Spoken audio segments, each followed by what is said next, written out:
এই জায়গাটা হচ্ছে শ্রীপুরের মাওনা। যদি দেখেন যে এখানে 24 ঘন্টায় জ্যাম লেগে থাকে। এটা হচ্ছে মেইন রাস্তা, আর এটা হচ্ছে কালিয়াকুর গেছে এই রাস্তাটা। এটা যদি আপনাদেরকে একটু দেখাই যে একবারে 24 ঘন্টায় এভাবে জ্যাম লেগে থাকে। এটার বিকল্প রাস্তা হিসাবে একটা রাস্তা ব্যবহার করা উচিত। আপনাদেরকে দেখাচ্ছি যে আসলে এখানে জ্যাম লাগার কারণটা কি। আর এখানে জ্যাম লাগার মেইন কারণগুলো হচ্ছে যে প্রতিদিনই প্রায় 2-1.5 কিলো জ্যাম থাকেই।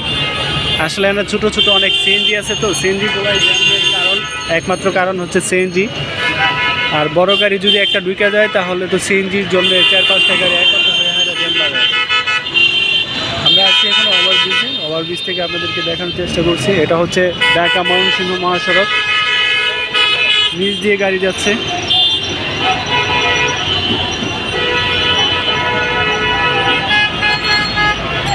নিচ দিয়ে গাড়ি যাচ্ছে। আসলে ফুটপাথগুলোই মূলত জ্যামের কারণ। ফুটপাথে যে দোকানগুলো আছে এই দোকানগুলো জ্যামের কারণ। দেখতে পাচ্ছেন এটা হচ্ছে ওভারব্রিজ।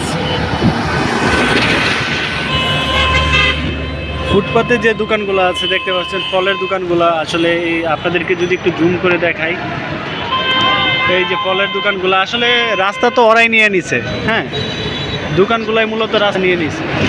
দেখতে পাচ্ছেন যে দোকানগুলো রাস্তা নিয়ে নিচ্ছে। এই দোকানগুলো অন্য কোথাও হতে পারতো, কিন্তু কেন যে প্রশাসন এটা দেখেও না দেখার ভান করছে বুঝলাম না। এরকম যদি জনদুর্ভোগ পোহাতে হয় সাধারণ মানুষের, তাহলে এই দোকানগুলোর দরকারটা কি এখানে।